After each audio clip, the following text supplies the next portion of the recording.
அன்பின் பிதாவே, இந்த காலை வேளைக்கா உமக்கு நன்றி செலுத்துகிறோம். ஆண்டவரே, நீர் நீதியுள்ளவர், நீதியின் மேல் பிரியப்படுகிற தேவன்.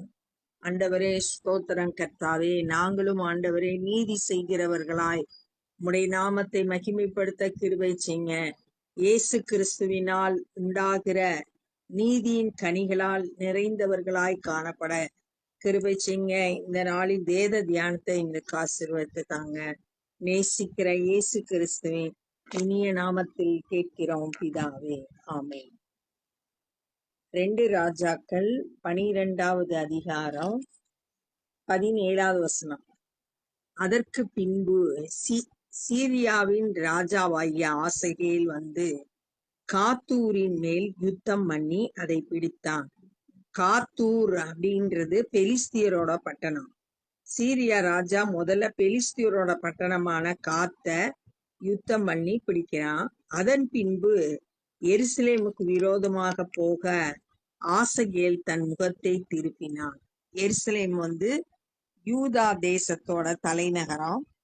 அதை பிடிக்கிறதுக்கு ஆசகேல் தன்னுடைய முகத்தை திருப்பினான். அப்பொழுது யூதாவின் ராஜாவாகிய யோவாஸ் தன் பிதாக்களாகிய யோசபாத், யோராம், அகசியா என்னும் யூதாவின் ராஜாக்கள். யோசபாத்தோட மகன் யோராம், யோராமோட மகன் அகசியா, இவங்க எல்லாம் கர்த்தருக்கென்று பரிசுத்தம் பண்ணி வைத்த எல்லாவற்றையும் தாம் பரிசுத்தம் பண்ணி வைத்ததையும், அந்த 3 ராஜாக்கள் கர்த்தருக்காக பிரித்து வைத்ததையும் தாம் பரிசுத்தம் பண்ணி வைத்ததையும், கர்த்தருடைய ஆலயத்திலும் ராஜாவின் அரண்மனையின் உள்ள பொக்கிஷங்களில் அகப்பட்ட பொன் யாவையும், எது இருக்கோ பொண்ணு, ஆலயத்துல அரண்மனையில எங்கெல்லாம் பொண்ணு இருக்கோ அது எல்லாத்தையும் எடுத்துட்டான். சீரியாவின் ராஜாவாகிய ஆசகேலுக்கு அனுப்பினான். எடுத்து அந்த பொண்ணெல்லாம் அனுப்பி வைக்கிறான் ஆசகேலுக்கு. ஏன்னா அவன் யுத்தத்துக்கு வந்திருக்கிறான். யுத்தத்துல இருந்து தப்பிக்கிறதுக்காக இவன் இந்த பொண்ணெல்லாம் கொடுக்குறான்.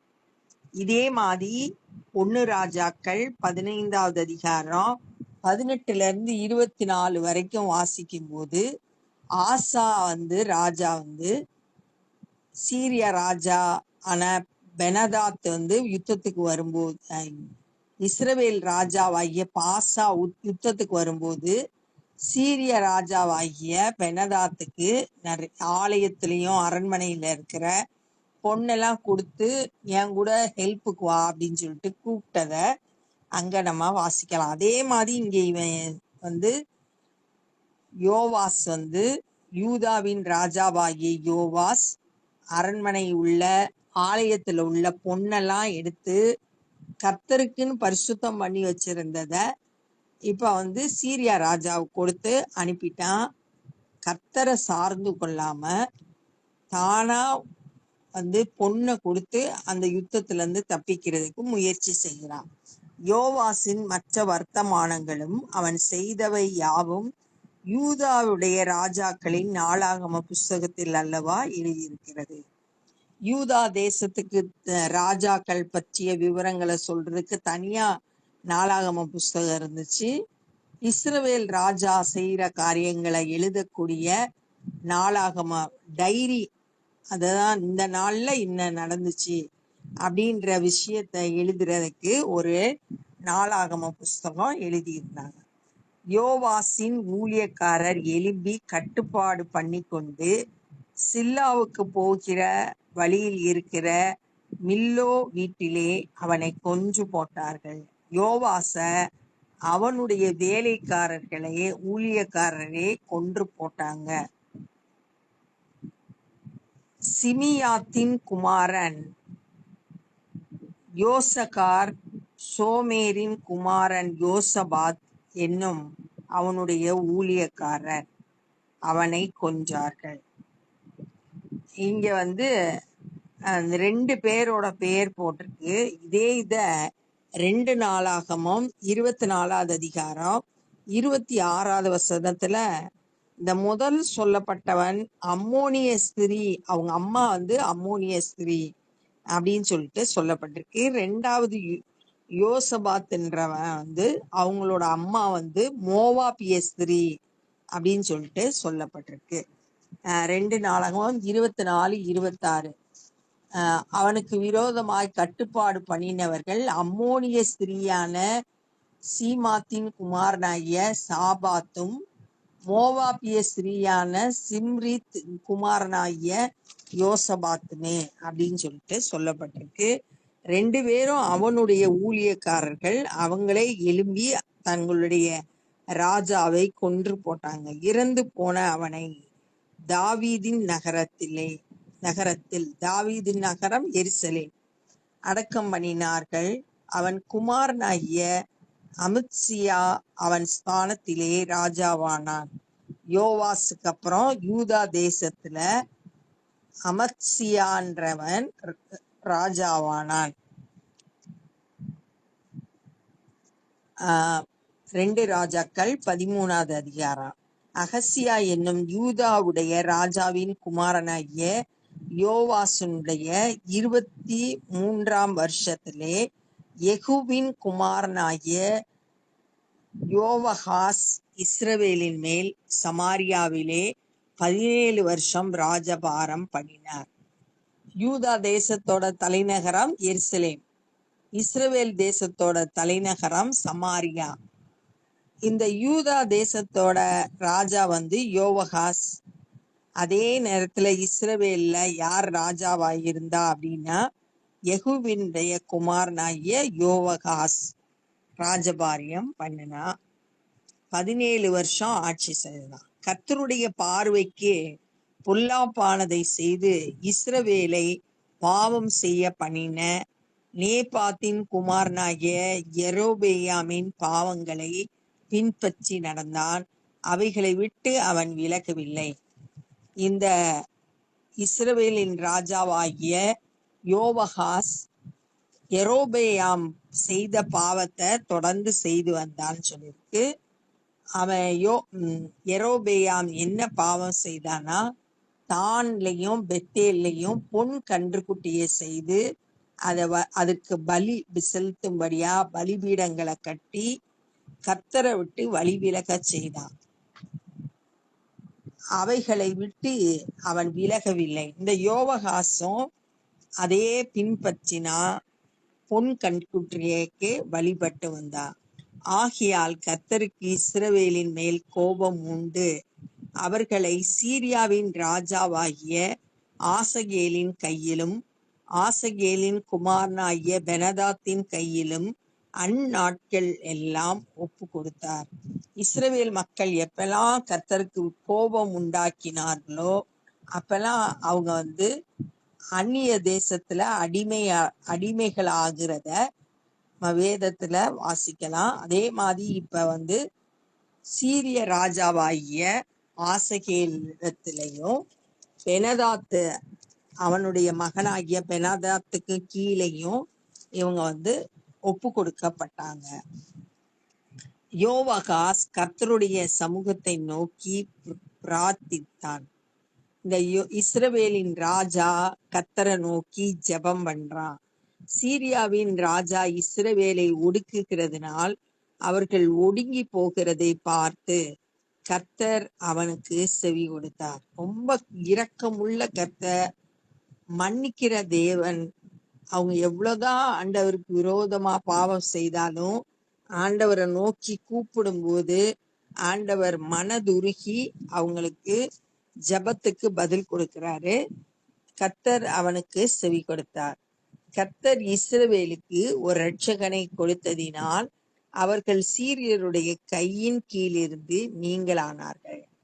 கர்த்தர் அவங்க ஜெபத்தை கேட்டு ஒரு இரட்சகரை அனுப்பி வெற்றி பெற செய்து சீரியரோட அடிமைத்தனத்திலிருந்து வெளியே வந்தாங்க. ஆதலால் இஸ்ரவேல் புத்திரர் முன் போல தங்கள் கூடாரங்களிலே குடியிருந்தார்கள். முந்தி மாதிரி விடுதலையோடு அடிமைத்தனம் இல்லாம கூடாரங்களில் குடியிருந்தார்கள். ஆகிலும் இஸ்ரவேலை பாவம் செய்ய பண்ணின யெரொபெயாம் வீட்டாரின் பாவங்களை அவர்கள் விட்டு விலகாமல் அதிலே நடந்தார்கள். சமாரியாவில் இருக்கிற விக்கிரக தோப்பு நிலையாயிருந்தது. விக்கிரக தோப்பையும் அழிக்கல, பொன் கன்றுக்குட்டியையும் நீக்கல. யோவகாசுக்கு சீரியாவின் ராஜா 50 குதிரை வீரரையும் 10 ரதங்களையும் 10,000 கால் ஆட்களையுமே அல்லாமல் ஜனங்களில் வேறொன்றையும் மீதியாக வைக்கவில்லை.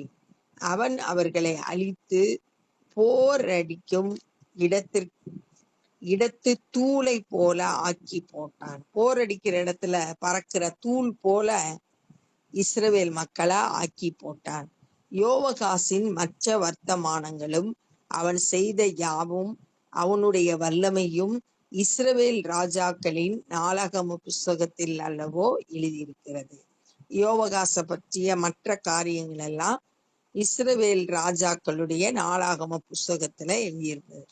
யோவகாஸ் தன் பிதாக்களோடு நித்திரை அடைந்த பின் அவன் சமாரியாவிலே அடக்கம் பண்ணினார்கள். இஸ்ரவேல் ராஜாவானதனால சமாரியால அடக்கம் பண்றாங்க. அவன் குமாரனாகிய யோவாஸ் அவன் ஸ்தானத்திலே ராஜாவானான்.